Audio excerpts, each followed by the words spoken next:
Audio Jungle.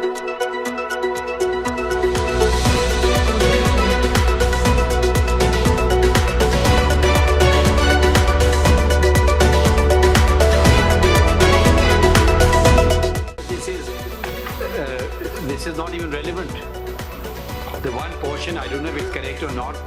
अब हम फिर हम अपने तौर पे सुन लेंगे. Let's continue with Mr. Makhdoom Ali Khan. है इसके आगे काफी है जो भी यस सर देखें वो जो है मैं आप सर्च करूँ ना So the question of pressure ji. is a portion which you've not produced in it. मैं अर्ज करूँ ना ये जो अर्ज क्या करना है ना? Factually आप हमें वो गलत चीज दे रहे नहीं हैं. नहीं सर साबिक जस्टिस नसीम हसन की इंटरव्यू में तो कोई मुकम्मल बात ही नहीं। भुट्टो रेफरेंस में चीफ जस्टिस के रिमार्क्स, अदालत में इंटरव्यू चलाया गया, वकील फारूक एच नाइक ने जवाब दिया, यूट्यूब से असल प्रोग्राम हटा दिया गया है। चीफ जस्टिस ने कहा कि आप मुताल्लिका चैनल वाला डाटा कॉपी कर लें, पूरा इंटरव्यू देखें और मुताल्लिका हिस्सा हमें दे दें। मजीद समाअत फरवरी के तीसरे हफ्ते में होगी।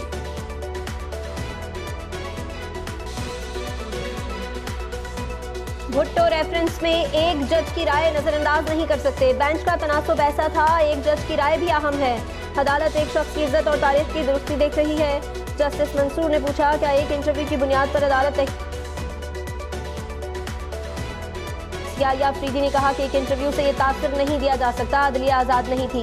दीगर जजेस भी थे, उन्होंने नोट लिखे और इख्तिलाफ किया।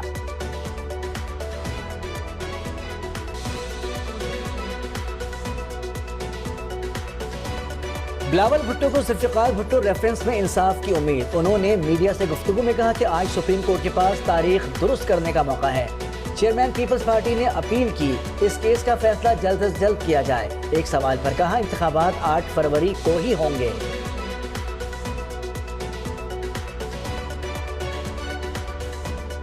दुखड़े ना सुनाएं, आपको इदारों पर एतमाद नहीं तो हम क्या करें। लेवल प्लेइंग फील्ड में चीफ जस्टिस का वकील लतीफ खोसा से मुकालमा। उन्होंने कहा कि आप इलेक्शन कमीशन की रिपोर्ट मुस्तरद नहीं कर सकते। आपके इल्जामात पर तरदीदी जवाब आ जाता है तो आप कहते हैं ये दुरुस्त नहीं। इलेक्शन कमीशन की रिपोर्ट में क्या गलत है? तहरीरी जवाब दे, सियासी बातें ना करे। पीटीआई को इलेक्शन कमीशन के जवाब पर जवाबी दलाइल जमा कराने की हिदायत समाअत 15 जनवरी तक मुलतवी कर दी गई।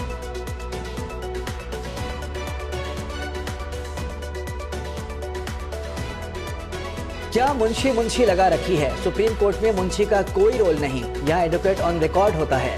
चीफ जस्टिस का इजहार बरहमी। वकील लतीफ खोसा ने कहा कि मेरे मुंशी से अदालत में दस्तावेजात छीनी गई और आप ये जानते हैं। चीफ जस्टिस ने जवाब दिया, मुझे इसका इल्म नहीं, आपके किसी मुंशी की दरखास्त नहीं सुनूंगा।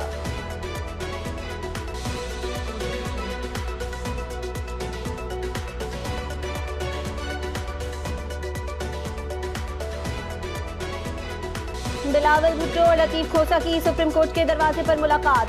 चेयरमैन पीपल्स पार्टी ने उन्हें देखकर नारा लगाया, देखो देखो कौन आया। उसके बाद लतीफ खोसा से बगलगीर हो गए।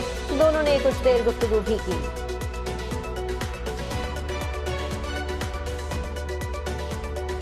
NA 242 कराची से शहबाज शरीफ के कागजात नामजदगी मंजूर। फैसले के खिलाफ अपील मुस्तरद कर दी गई। इस हल्के से मुस्तफ़ा कमाल भी इलेक्शन लड़ रहे हैं। सीट एडजस्टमेंट के लिए आज नून लीग और मुत्तहिदा के दरमियान दोबारा मुज़ाकरात होंगे। NA 264 से पीपल्स पार्टी को झटका। नवाबजादा जमाल रईसानी के कागजात मंजूरी का फैसला कलअदम करार दे दिया गया। PP 150 से बाद फारूक के कागजात मुस्तरद करने का फैसला बरकरार। फहमीदा मिर्जा और जुल्फ़िकार मिर्जा की अपीलें भी रद्द कर दी गई। PS 108 से सरवत एजाज कादरी के कागजात मंजूर।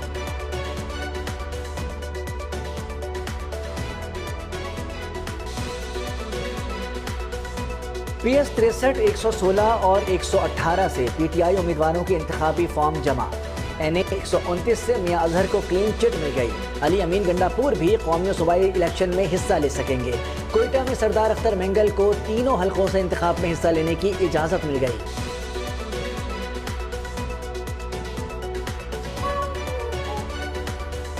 इलेक्शन में पीपल्स पार्टी लाहौर समेत सेंट्रल पंजाब वापस लेगी। खुशी शाह का दावा। उन्होंने कहा कि नून लीग से कहा गया होगा इंतखाबात नहीं होंगे, आराम करो, ऐसा ना हो दोबारा कोई मसला हो जाए।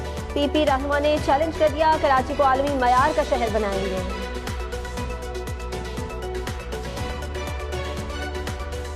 तहरीक इंसाफ में टिकट्स की गैर मुंसिफाना तकसीम के खिलाफ एहतजाज। नाराज कारकुनान इस्लामाबाद जा पहुंचे। ISF और इंसाफ यूथ विंग के कारकुन शामिल। उन्होंने कहा कि सीनियर और काबिले ओहदेदार नजरअंदाज कर दिए गए। मनपसंद उम्मीदवारों को नवाजा जा रहा है। पंजाब में साल की पहली इंसदादे पोलियो मुहिम का आगाज हो गया। 2 करोड़ 25 लाख बच्चों को कतरे पिलाए जाएंगे। लाहौर, रावलपिंडी, फैसलाबाद में मुहिम 7 दिन तक जारी रहेगी। 2 लाख से ज़ायद वर्कर हिस्सा ले रहे हैं। हाफिजाबाद, बहावलपुर और शकरगढ़ में भी मुहिम जारी।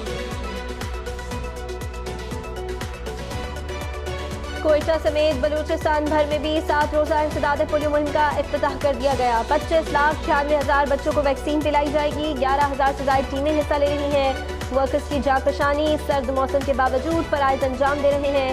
सेक्रेटरी सैयद अब्दुल्ला कहते हैं सूबे से पोलियो के खात्मे तक चैन से नहीं बैठेंगे। वालिदैन से ताउन की अपील कर दी।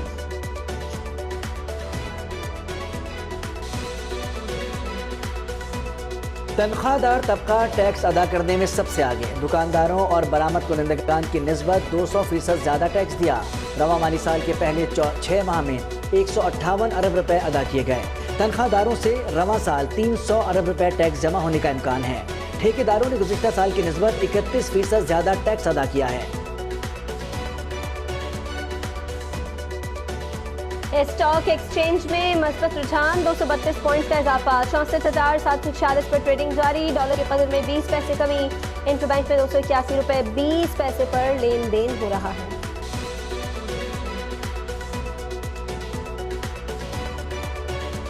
सिंध में सर्दी के बायस स्कूलों के औकात कार में तब्दीली कर दी गई। कराची रीजन में स्कूल 8:30 बजे खुलेंगे। वज़ीर तालीम राना हुसैन ने हिदायत जारी कर दी। सिंध के दीगर मकामात पर तदरीस का आगाज 9 बजे होगा। बांग्लादेश के आम इंतखाबात में हुक्मरान जमात अवामी लीग की बड़ी कामयाबी। 2 तिहाई नशिस्तें हासिल कर ली। 300 के ऐवान में 200 सीटें जीत ली। अपोजिशन जमात BNP और इत्तेहादियों ने इंतखाबात का बाइकआउट किया था। वज़ीर आज़म शेख हसीना 2009 से इक़्तिदार में हैं।